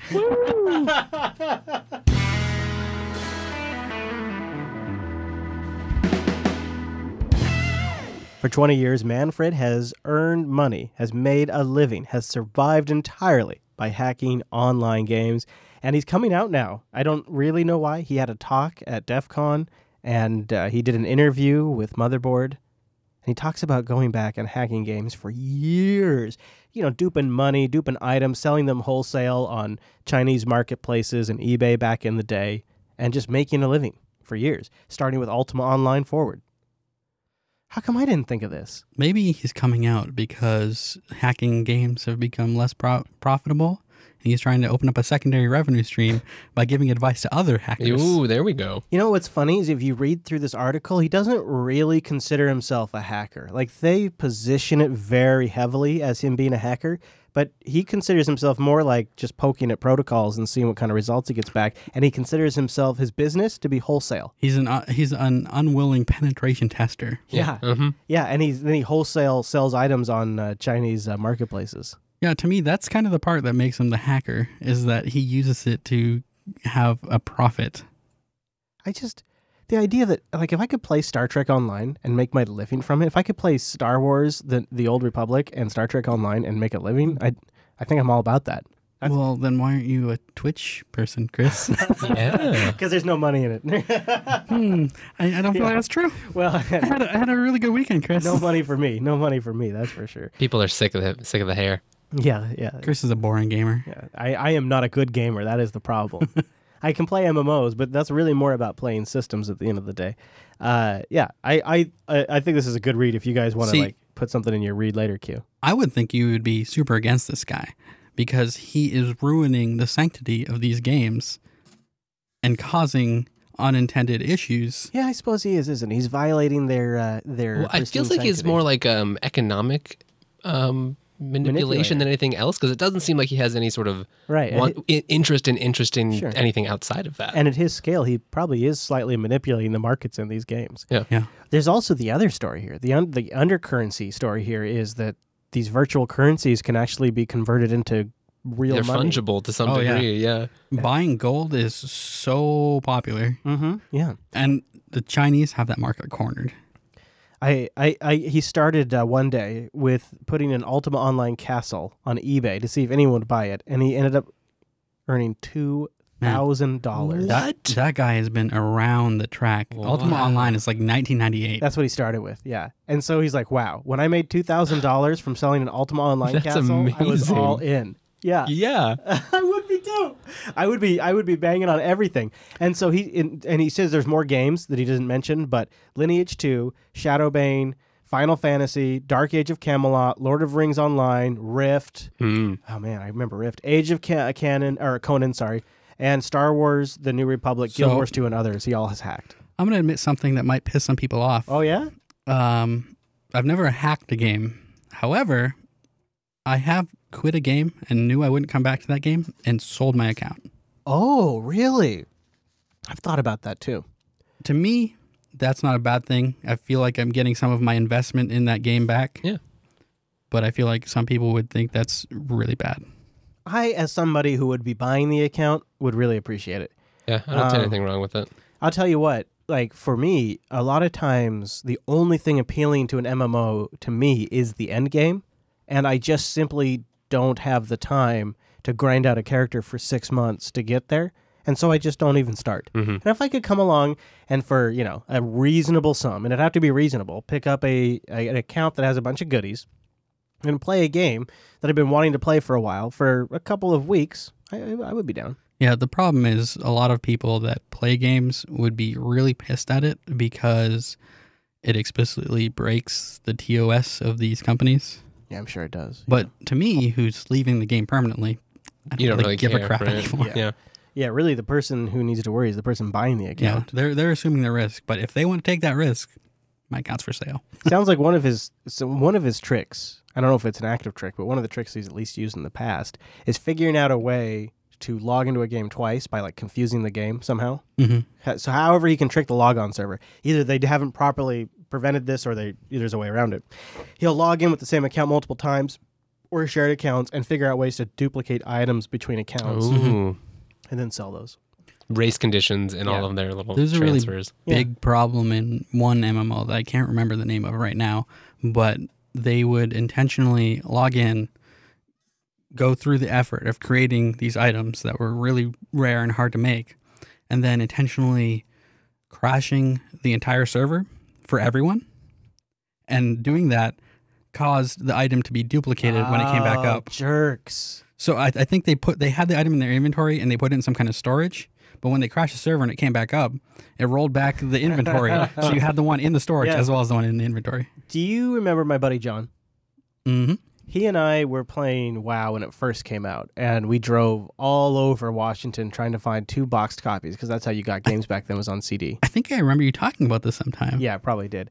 And we even called into work sick to play WoW all day long. Didn't you guys go to like some town a couple hours away and stood in line? Yeah, it was crazy. We just really wanted to get in on it for some reason. In like the middle of the night? And you know, towards the end of my play stretch, something was happening a lot for Windows users was they were running like these hacked together VB programs that would automate input into WoW. And so you just have your character stand at a pond and fish for 24 hours and sit there and collect stuff from that. Now they have this thing, and it's actually allowed by Blizzard, where you can play multiple characters at once as long as you're physically doing the inputs yourself.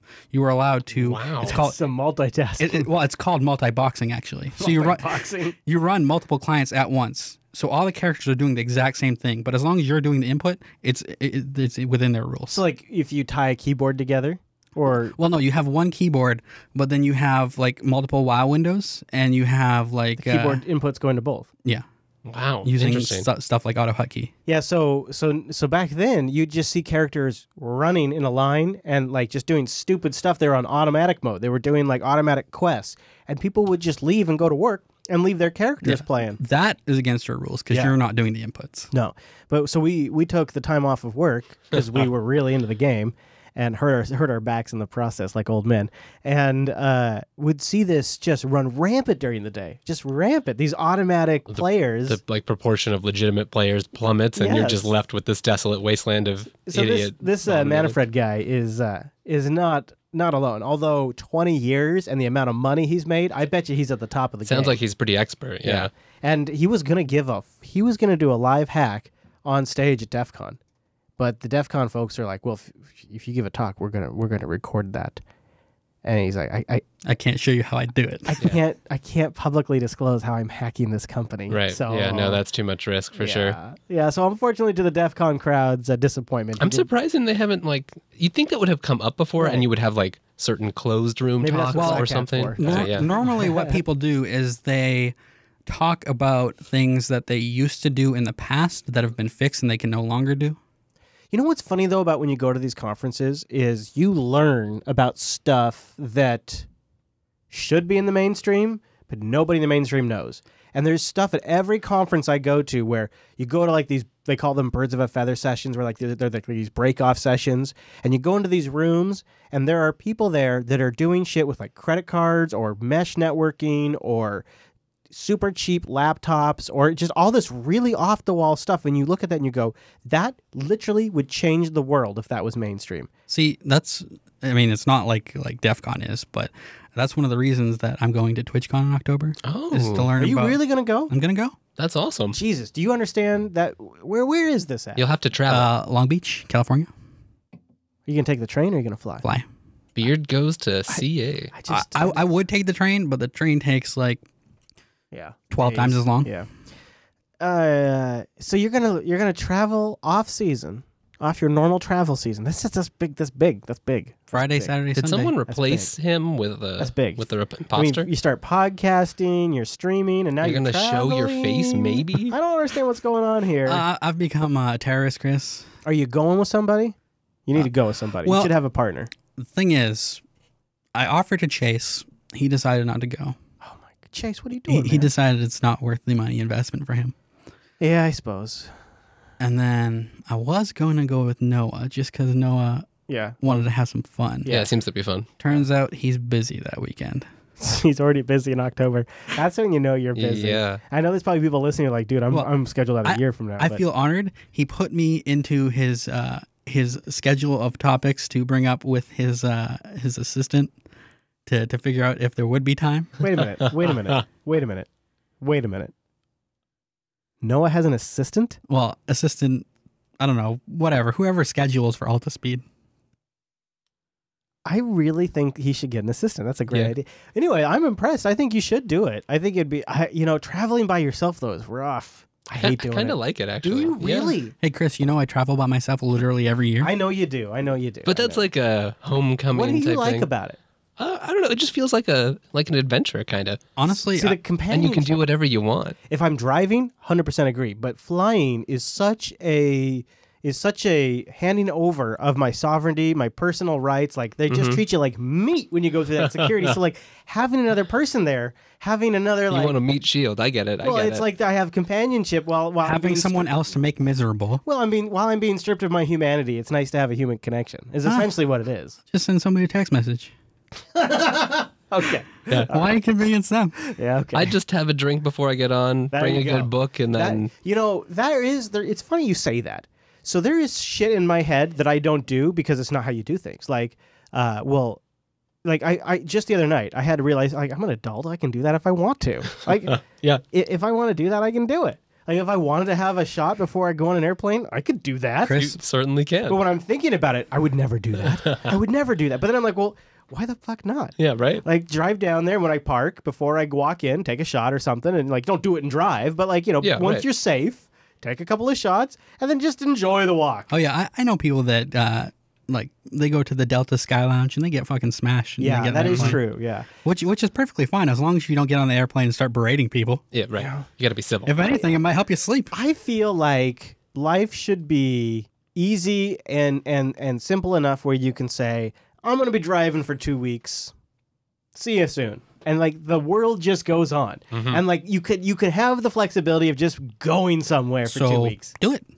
Well, it's not me. You're the one that's flying. I mean, geez, Rick. Yeah, but you're talking about yourself at this point. I do that. Yeah, That is what I do. is true. That is what I do. See, the thing is, I have found that life for me has gotten so much better now that I stopped giving a fuck what other people think. That's true. That does help a lot. Because it turns out Yeah. a lot of people don't actually give a fuck about No. what you're doing. So Oh yeah. you're happier and they don't care. So it's good for everyone. Everybody wins. Do what you want. So in October, we're gonna have when you get back, we're gonna have a full report, right? How Twitch. Yeah. Yeah, maybe. A beard special. I'm not sure if there'll be a whole lot to talk about that'll be interesting. I think, like, for me, the reason I'm going to TwitchCon is to learn some of these streamer tips and a lot of connecting with people more so than, like, going to panels and stuff.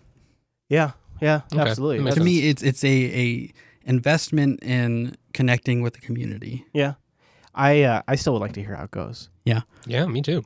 To get back to the games, though, Chris, I am super addicted to a game that has just been updated called Path of Exile. Path Have of you, Exile. I've never heard of this. Tell me a little bit about it. Because you know me, I'm a big gamer. Have you ever played Diablo? Love Diablo. Of course. This is like Diablo on Shut your face, really? a whole other level. No. Now, imagine you have Diablo, Well, this looks like Diablo, kind of. except any class can use any skills. Oh, it's only for Windows. Why do you do this to me? It runs perfectly in mine. Does it? Yes. Oh. And I've had several people come to my stream while I'm playing it asking if it worked on Linux, and it works well on mine. In fact, I think they have a post on their forums telling the best way to do it. I'll throw a link to this in the show notes if people want to check it out. You can get it on Steam or off Steam as well, by the way. Yeah, I think if I'm going to run under one, I'd probably get it off Steam. On Steam, it has a gold rating. Heyo. But so imagine you have all the classes, but any class can use any skill. In addition to that, all skills are items, and all your gear has slots for those items that can be connected. So you can chain different effects on skills. That's cool. Then on top of that, you have a skill web that modify these skills with basically infinite variation, because the skill web has like 350 different nodes that all interconnect. So the way you build builds is you select skills on that skill web with your levels, and then you choose different ways to link the item skills together for crazy effects. And is the UI to manage? Is the UI to manage that like actually usable? Yeah. This looks pretty good. I'm looking at the YouTube video right now. Path of Exile, huh? They just released a new expansion that doubled the amount of content in the game. Damn it. The best thing about that game, it's free to play. What? Oh, so it's online. It is online. I was going to ask you about that. It is online. What are the online aspects of it? Well, there's an extensive trading economy. Okay. Nice. So I could game this for 20 years. The difference with this game, though, is that the currency is not gold. It's actual items that you use in the game to modify. No. So your gear has like different attributes. That's a great idea. And the items that are the currency are things that can also modify those attributes in different ways. And the value assigned to them is based on how valuable those things are. Huh. So that system of tweaking your weapons isn't just arbitrary. It actually makes the items more valuable. Yeah, and then there's unique items that give special effects. So the character I'm building right now, there's this skill called Molten Orb or something like that, where it throws out this orb of lava essentially that bounces a couple times and kills stuff. As lava do. So I have a unique staff that turns all of those, or turns any skill that I attach to it into a nova. So instead of throwing one ball in front of me, I throw like 8 balls in every direction. And then I attach another skill to it. You love your balls. I attach another skill to it, which is also a ball, where it also throws lightning orbs in every direction. Oh! So as long as I'm pressing a button, it will continue throwing lightning orbs and the fire orbs. But as soon as I stop pressing that button, it explodes everywhere. Really good. So everything on the screen just dies. Explosions. I love exploding balls. Woo! That sounds great. And this is a build I came up with that nobody else has done. So this is a completely original build. That's cool. So you can get really very original with your builds. So there's a lot to explore and customize. It's basically infinitely customizable. So like, this is a game that I play for like 3 months at a stretch and then put it down for 6 months. And they come out with a new league, which they have new leagues where every league you have a gimmick. For this league, you have these harbingers that spawn where you can't directly attack them, but they spawn enemies and you kill those enemies and that lowers their hit points and then you get rare drops. But every few months they come out with a new league. So I just play this game for like 3 months and then I go away for 9 months. I come back to a new league and it's like a new game. I'm going to check it out. I'm going to try it under wine. I'm going to try it. I haven't tried something under wine in ages. I've been wanting a new version of Diablo. And just to assuage people's fears about it being a free-to-play game, Julian Assange. They do have a microtransaction shop, but literally everything except for buying more inventory spots is all cosmetic stuff. I dig.